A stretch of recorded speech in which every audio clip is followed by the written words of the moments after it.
कोई पूछे कौन हो तुम? बोला राम जी के सेवक हैं। हनुमान जी से वाल्मीकि रामायण में एक प्रसंग आता है, पूछा रावण ने जब बांध करके लाया गया, अक्षय कुमार को मार दिया बेटे को, तो रावण ने पूछा कहते कपे है बंदर तू कौन है? तो हनुमान जी चक्कर खा गए।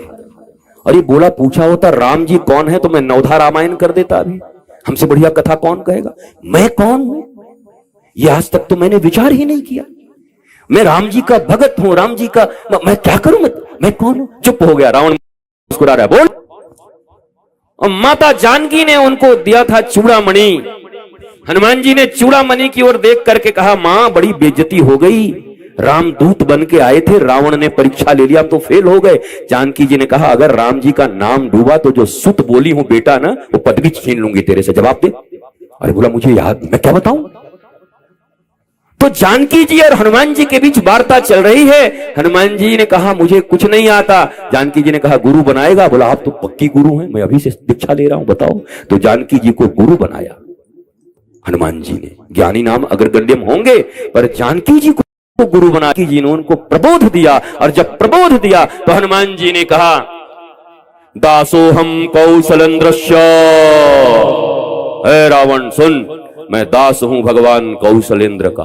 रावण बड़ा साइकोलॉजिकल वार करने वाला आदमी है, भावनात्मक रूप से लोगों को तोड़ता है, अहंकार पर चोट करता है, विद्वान है ना, वो कैसे शत्रु के खेमे को जीर्ण शीर्ण करना है ये बात रावण को आता था। रावण ने तुरंत कहा यू आर स्लेव, नौकर हो तुम, दास। मैं तो सोचा मेरे बेटे को मार दिया अक्षय कुमार को, मैंने ये सोचा कि क्या उजाड़ दी, मैं तो सोच रहा था शेरे हिंद होगा कहीं का, मैंने सोचा कहीं का बड़ा बलवान होगा, कहीं विशेष राजा होगा, तो नौकर है, ड्यूटी करता, प्यून, स्लेवरी कर रहा है। तो हनुमान जी फिर घबराए, बोला माता अब क्या बोलूं? बोला देख तेरे ऊपर साइकोलॉजिकल वार किया, मनोविज्ञान का, जवाब दे इसको फिर से। माता ने फिर प्रबोध दिया गुरु के रूप में। तब हनुमान जी ने दोनों हाथ उठाया ऐसे करके कहा सुन रावण, तू काम का दास, तू चाम का दास, तू नाम का दास, तू दाम का दास, तुझसे तो अच्छा मैं श्री राम का दास। दास्ता तो करनी पड़ेगी, चाहे काम की दास्ता करो, चाहे नाम की दास्ता करो, चाहे दाम की दास्ता करो, उससे बढ़िया तो श्री राम की दास्ता करो, प्रभु की दास्ता करो। हनुमान जी श्री राम के दास हैं और इस दासत्व का अभिमान होना चाहिए। भगवान के दास हो, गुरु के दास हो। दशरथ जी जाते हैं और जाकर के गुरु वशिष्ठ के चरणों में पड़ के कहते हैं कि ये पूरा परिवार, ये राज सहित आपका दास आपको प्रणाम करने आया। चक्रवर्ती सम्राट हैं, पर गुरु के द्वार जाकर के और कह रहे हैं आपका दास आपके पास। एक बार वशिष्ठ जी घर पर आ गए और राम और जानकी वहां बैठे हैं। कहते हैं आप पढ़ो वाल्मीकि रामायण। भगवान राम और जानकी निकलकर दंडवत हो गए गुरुदेव के पास। बोला गुरुदेव कोई बहुत बड़ा अपराध हो गया जो आज स्वामी को दास के घर आना पड़ा। अरे एक आदेश भिजवा दिए होते तो हम वहां पर उपलब्ध हो जाते। वशिष्ठ ने उठा करके गले लगा लिया, हे राम इसीलिए आपको मर्यादा पुरुषोत्तम कहा जाता है। आप मर्यादा पुरुषोत्तम हो, आप ही इस दुनिया में मर्यादा का वाहक बनोगे। भगवान राम के भीतर इतना विनय है, इतना पोलाइटनेस है जीवन में। हम राम जी से विनय सीखें, पोलाइटनेस सीखें। लक्ष्मण जी एकदम नाराज हो गए। आप बन जाने के लिए तैयार हो गए। सारा अयोध्या कह रहा है आपको युवराज बनना चाहिए और ये कह दिया ऊपर से ये सौतेली माई, इन दोनों को खत्म करो। और लक्ष्मण जी तो ऐसे ही है महाराज, जब बमक जाते हैं बीच बीच में। तो भगवान राम ने कहा लक्ष्मण एक बात बता, किसको मारने की बात कह रहा है? उस पिता को मार दूं कि जिन्होंने एक दिन स्वयं सिंहासन पर बैठकर दर्पण देखा और दर्पण में सिर्फ एक कान के बाल पके हुए थे, व्हाइट बाल दिखाई दिया, तो तुरंत दरबारियों को कहा कि सुनो अब मेरा आयुष्य हो गया, अब मेरे राम को युवराज का पद देना चाहिए। ऐसे पिता को तुम मारने को कहते हो? तुम उस मां को मारने के लिए कहते हो? जब मैं रात में रुदन करता था तो हमारी कौशल्या मां जाकर के और कैकई की गोद में दे जाती थी कि देखो तुम्हारा ही सपना देख करके रो रहा है, और हमारा तो है नहीं, तुम्हारा ही, तुम्हें दूध पिलाओ। और मैं कौशल्या नहीं, कैकई माता का दूध पी के बड़ा हुआ हूं। तुम उस भरत को मारने के लिए कह रहे हो? जिस भरत के द्वार पर पाप भी एक बार आती है तो पाप प्रणाम करके चला जाता है कि तो पाप भी नहीं छू सकता। तुम किसको मारने की बात करते हो लक्ष्मण? बताओ किसको मारूं? भगवान राम इतने विनयशील हैं, इतना संकोच है साहिब के पास। भगवान राम से क्या नहीं सीखा जा सकता? भगवान भरत से क्या नहीं सीख सकते? भगवान भरत से क्या नहीं सीख सकते? शत्रुघ्न जी को देखो कैसे मशीन की तरह भगवान राम वनवास में हैं, लखनलाल उनके साथ हैं, भरत जी स्वयं नंदीग्राम में गड्ढे खोद करके पड़े हुए हैं और पूरा शासन व्यवस्था अकेले शत्रुघ्न जी ने संभाला है। अगर राम राज्य की परिकल्पना हो रही है और राम राज्य की चर्चा हो रही है तो ये राम राज्य वास्तव में राम जी का बनाया हुआ राज्य नहीं है भारतवासियों। ये राम राज्य राम जी के छोटे भाई शत्रुघ्न भाइयों के बीच इतना प्रेम, वो राम राज्य की स्थापना शत्रुघ्न जी ने की। ऐसे भाइयों के बीच प्रेम है, आपके बीच क्यों नहीं? मत करो। रावण के जैसा भाई हो तो त्याग करके राम जी के शरण में चले जाओ। मैं नहीं कहता कि तुम्हारा भाई रावण है और फिर भी तुम गले लगाए हुए हो, तब अपराध कर दोगे। लेकिन अगर संभावनाएं हैं तो भगवान राम, भरत, लक्ष्मण और शत्रुघ्न की तरह हमारा जीवन हो। हमारे यहां ईश्वर के लिए और ज्ञान के लिए त्याग की भी महिमा है। हमने सुना है मातृदेवो भव पितृदेवो भव, और भगवान राम का बनाया हुआ यह है। परंतु वही भरत अपनी मां को मां नहीं कहते, मां को छोड़ दिया और फिर भी भगवान उनको गले लगा रहे हैं। ये राम जी अच्छे आदमी नहीं लगते मुझे। बताओ, कोई अपनी मां को मां नहीं कह रहा, मां से झगड़ा करके आ रहा है, गाली दे रहा है, उसके बाद भी उसको गले लगा रहे हैं, कैसे राम जी हैं ये प्रश्न उठना चाहिए भारतीयों के मन में, मीमांसा करनी चाहिए। तुम ना करोगे, कोई और पूछ देगा गला करके, तो जवाब कैसे दोगे? तुम्हारे बच्चों से सवाल पूछे जा रहे हैं तुम्हारे धर्म के विषय में, तुम्हारे बच्चों से शास्त्रों के विषय में सवाल पूछे जा रहे हैं, ये जवाब नहीं दे पा रहे हैं और जाकर के झुक जा रहे हैं कहीं और पर। धीरे धीरे तुम्हारा यह संस्कार, तुम्हारी सनातन संस्कृति मिटने की कगार पर है।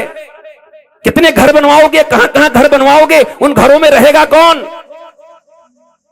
कश्मीर में रहा कौन? जो कांधार काबुल की बात करते हो, जहां से गांधारी आई थी, अब वहां कौन रहता है? कभी अखंड भारत था। केवल संपत्तियां जमा करोगे, तुम्हारे ही बाल बच्चे नहीं रह पाएंगे वहां पर। इसलिए भारतीयों को जागरण की जरूरत है, भारतीयों को अपने संस्कार बचाने की जरूरत है। यह राम कथा संस्कार बचाने की कथा है। चमत्कार तो भगवान से प्रेम को ही कहते हैं। जिसका भगवान से प्यार हो गया, समझ लो इसके जीवन में तुरंत ही चमत्कार हो गया। अगर सच्चा प्यार हो जाए तो वही चमत्कार है, और किसी चमत्कार की अलग से जरूरत नहीं है। अरे कोई उठा करके मिट्टी से किशमिश बना दे, किशमिश को काजू बना दे, कोई अमरूद को, केला को अगर कोई सेब बना दे, ये कोई क्या केला बाजार में नहीं मिलता, अमरूद नहीं मिलता, सेब नहीं मिलता? बनाने की क्या जरूरत है? ये नहीं है भगवान की कृपा, ये नहीं है धर्म, ये नहीं है चमत्कार, ये नहीं है। बल्कि सबसे बड़ा चमत्कार, इसको नहीं कह सकते केला से अमरूद, अमरूद से सेव, सेव से ये फलाना ठिकाना। दुनिया का सबसे बड़ा चमत्कार है कि कोई गुरुदेव के माध्यम से राम जी की कथा सुनते हुए उसका राम जी के चरणों में प्रीति हो जाए और एक दिन वो भी महाराज रत्नाकर से वाल्मीकि हो उठे। ये सबसे बड़ा चमत्कार है। ये केले सेव बनाना ये चमत्कार नहीं हो सकता। ये भारती का ये ऊंचाई नहीं है। एक बार छत्तीसगढ़ गया था तो वहां बड़े बड़े पत्रकारों ने पूछा कि महाराज जी एक बाबा यहां आए थे, वो लूट के ले गए सबको। हम कैसे भाई? बड़ा बड़े पाखंडी लोग हो गए हैं। माताओं को बोला कि अपना सारा गहना जमा करो, रातों रात दुगना हो जाएगा। सबको दिए थे क्या क्या वो ये माता लोग तो बड़ी तेज हैं कि रात ही में दुगना हो जाए। किसान विकास पत्र 7 साल में दुगना करेगा, व्यापारियों का धन बेचारे मेहनत करेंगे तब दुगना होगा, पर ये रात ही भर में दुगना करना चाह रहे हैं। तो जब पत्रकार ने हमसे पूछा, हमने पत्रकार से कहा कि तुमने पाखंडी बाबा तो लिख दिया, क्या इसको ऐसे भी लिखा जा सकता है कि जहां सरकार 7 साल में धन को दुगना कर रही है, जहां खून पसीने बहा करके परिश्रम से लोग अपने धन को दुगना कर रहे हैं, वहां इन लोभियों ने रात भर में धन को दुगना करने का स्वप्न देखा और अपने मूलधन से भी अपना हाथ धो दिया। ऐसे लोभ का कारण ऐसा ही लुटना होता है। जरा इसको ऐसे छाप के दिखा दो। तुम लोभी रहोगे तो तुम ठगे जाओगे, तुम्हारे भीतर में अज्ञानता, ठगे जाओगे। फिर तुम चिल्लाओगे बाबा पाखंडी है, और तुम कौन से बड़े विद्वान के छठे पुत्र हो, मुझे समझ में नहीं आता तुम्हारी विद्वता कैसी है। पैसा मिल जाए, धन मिल जाए, रुपया मिल जाए, रातों रात दुगना हो जाए, ऐसे कर दे तो ऐसे ठीक हो जाए, वो कर दे तो वैसे ठीक हो जाए। अरे भगवान राम के भाई को शक्ति बाण लगी और स्वयं राम मनुष्य के रूप में इस पृथ्वी पर आए हैं, जिनके इशारे मात्र से, भ्रिकुटी मात्र से ये पूरा सृष्टि चलता है। उनके भाई को बाण लगा, वो बीमार पड़े तो राम अपने गोद में बिठा करके रो रहे हैं, हाय मेरा से जिंदा रहेगा, अब क्या करूं, हे हनुमान कुछ करो। तो हनुमान जी बुला करके रावण का वैद्य लेकर के आए, डॉक्टर। राम जी को डॉक्टर की क्या जरूरत है? खामोश, बोलो।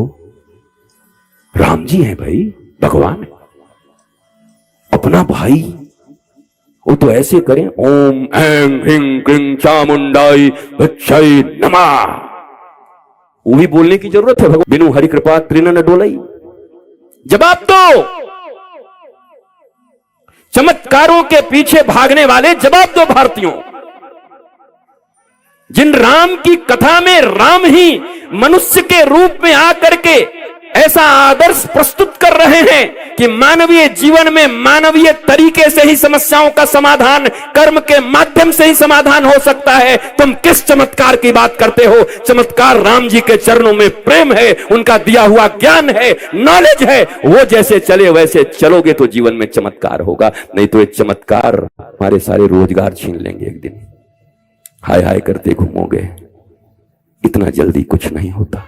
डॉक्टर आता है, अच्छा डॉक्टर भी कितना अच्छा है, देखो शत्रु का डॉक्टर है, लेकिन डॉक्टर का धर्म होता है। एमबीबीएस किए हुए लोग यहां बैठे होंगे तो उनको एक ओथ दिलाई जाती है, वो हमें बताएंगे नहीं, पर उनको भी पता है क्या ओथ दिलाई जाती है उनको। आप चिकित्सक होके जा रहे हो, आपको न जाति देखना है, न मजहब देखना है, न अमीर देखना है, न गरीब देखना है, मरते हुए व्यक्ति को बचाना आपका धर्म है, ये शपथ लिया जाता है। का डॉक्टर भी इस शपथ का पालन कर रहा है। शत्रु का भाई बीमार है, लेकिन वो कह रहे भाई अब क्या होगा? डॉक्टर तो आ गया, बोला दवाई चाहिए, और वो भी रेमेडी शिवर चाहिए, और 3 घंटे के भीतर चाहिए, नहीं तो मर जाएगा। रेमेडी शिवर मतलब भैया चाहिए वो संजीवनी बूटी, और वो भी सूर्योदय के पहले चाहिए। तो कहे अब तो काम खत्म। अब जिन्हें कहा आशीर्वाद दीजिए, हम आप थोड़ी हैं, आप पुल बांध के जाते हैं, हम तो उड़ जाते हैं, आप आशीर्वाद दो। जिमी अमोघ रघुपति कर बाना, ए ही भांति चले हनुमाना, आप हाथ रख दो, काम बन जाएगा। जब राम जी और हनुमान जी का पहला मिलन हुआ ना, तो दोनों के प्रणाम की बातचीत चली, तो उन्होंने कहा भैया आप कैसे, तुम विप्र हो ही नहीं सकते, क्यों? बोला तुम हमारे चरण में झुक रहे हो। तो हनुमान जी ने कहा तुम भी तब क्षत्रिय नहीं हो, क्यों?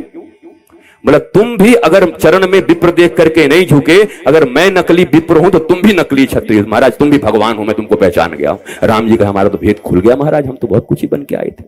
तो राम जी कंधे पर बैठ गए, लक्ष्मण जी कंधे पर बैठ गए। राम जी ने कहा, लक्ष्मण जी ने कहा भाई देखो विमान तो तुम बन गए हो, लेकिन थोड़ा डर भी लग रहा है कहीं गिरा उड़ा दो तब। महाराज बोला प्रभु ऐसा करिए, माथा दोनों ऐसे पकड़ दीजिए, मेरे मस्तक पर हाथ रख दीजिए। रख दिया। बोला अब ये विमान गिरने वाली नहीं है, क्यों? बोला अरे जिसके सर पर रघुनाथ का हाथ वो गिरेगा, अब तो वो उड़ेगा और गंतव्य की ओर पहुंचाएगा। आपने हाथ रख दिया, अब आपको हम पहुंचा देंगे, आपकी कृपा से पहुंचा देंगे। हनुमान जी ने कभी नहीं कहा कि मैं बलवान हूं। आपने देखा होगा उस किष्किंधा कांड में, अरण्य कांड में, जब जामवन जी ने कहा पवन तनया काच प्रसाद रहे हनुमाना, हनुमान जी फिर भी बेर खा रहे, हम तो गरीब हैं, हमको कुछ नहीं आता है। कितना कितना बुद्धि बल विवेक विज्ञाना, बड़ी बड़ी बड़ाई कर रहे हैं, पिताजी का नाम ले रहे हैं, हनुमान जी चुप हैं। पर जैसे ही जामवन जी ने कहा ये अहंकारी नहीं है, नहीं उठेंगे, बस एक बात कही, अरे राम काज लगी तब अवतारा, ए हनुमान जी, आपका अवतार ही राम काज के लिए हुआ है। तो तुरत भयो पर्वताकारा, जैसे ही राम जी का नाम सुना पर्वताकार होकर के हनुमान जी खड़े हो गए। बोला हाँ, अब आप लाइन पे आए, नहीं तो बड़े बड़े दुनिया में लोग हैं महाराजा। अरे भैया आप तो समझ लीजिए दुनिया के सबसे बड़े जितने चमचे लोग हैं बड़े खतरनाक होते हैं, बेलचे जो हैं बड़े खतरनाक होते हैं। यह साथ दिन में रात दिखा देंगे और रात में दिन दिखा देंगे। 2004 ईस्वी में इतना फील गुड कराया कि वाजपेयी जी चले गए, रातों रात feel good feel good feel good, चारों तरफ बैड फील हो गया अचानक। ये कुछ भी कोई कर सकते हैं दुनिया। इसलिए भैया प्रज्ञा से निर्णय लेना, जीवन में प्रबोध से लेना, गुरु के प्रबोध से लेना। यहां सब कुर्सी का चक्कर है, कुर्सी पर हो तो सब हैं, उसके बाद तुम ढूंढते फिरोगे उन लोगों को कि आजकल आप आ नहीं रहे। ऐसा है कि हमारा तबादला हो गया है, कोई नहीं आएगा, बड़ी मुश्किल हो जाए, कैंसर हो गया है, मतलब जान छुड़ाएं इससे, कहां इसके पीछे चले। इसलिए मैंने सदा कहा है इस दुनिया में सब कुछ भूतपूर्व हो सकता है, पर आज तक कभी कोई मीरा को, हनुमान जी को, प्रहलाद को और ध्रुव को भूतपूर्व नहीं कहा। भक्त सदा अभूतपूर्व होता है, इसलिए करनी है तो भक्ति करो, कभी भूतपूर्व नहीं बनोगे। बाकी सब भूतपूर्व हो जाएगा, आज नहीं तो कल होना ही, सबको होना है। पर एक चीज ऐसी है, राम की दास्ता हनुमान जी की तरह, मैं आपका हूं आप मेरे हैं। राम जी की कृपा से सब काम करते हैं, अहंकार नहीं होता। जब जब ठाकुर जी कहते हैं हनुमान जी आपने तो बड़ा बड़ा काम, हनुमान जी चरण पकड़ के रोने लगते हैं, ठाकुर जी हमारी नौकरी खत्म हो रही है क्या, लग रहा है जाने का समय आ गया है। क्यों? बोला आप बड़ाई कर रहे हो मेरी, जबकि आपको पता है कि आपकी कृपा से मैं करता हूं। मुझे गुब्बारे की तरह फुलाओ मत, मैं ज्ञानी नाम अग्रगण्यम हूं, सकल गुण निधानम हूं। राम चरणों में जिनकी प्रीति है उनको ही यह विशेषण मिल सकता है, ज्ञानी नाम अग्रगण्यम। ज्ञानी कौन है? जो खुद को भी पहचानता है और जानता है मैं दास हूं ठाकुर जी आपका, आप मेरे भीतर गुब्बारे की तरह हवा मत भरो। दुनिया में गुब्बारा मत बनना, नहीं फूट जाओगे। और लोग रोज बनाते हैं, पंप मारते रहते हैं ऐसे ऐसे करके, ऐसे ऐसे करके। आप तो आए, आप तो बस, आप तो आप तो आप तो आप, अब क्या आप भाई, क्या आप? आनंदित रहिए, प्रसन्न रहिए, न किसी के फुलाने से फूलिए और न किसी के कुछ भी कहने से बुरा मानिए। जैसे कोई कुछ कहे, बोला सीता भी यहां बदनाम हुई, बोल जितना बोलना है बोलते रहे, हम ठाकुर जी के चरण में काम करते रहेंगे। ये दो चीजें जीवन में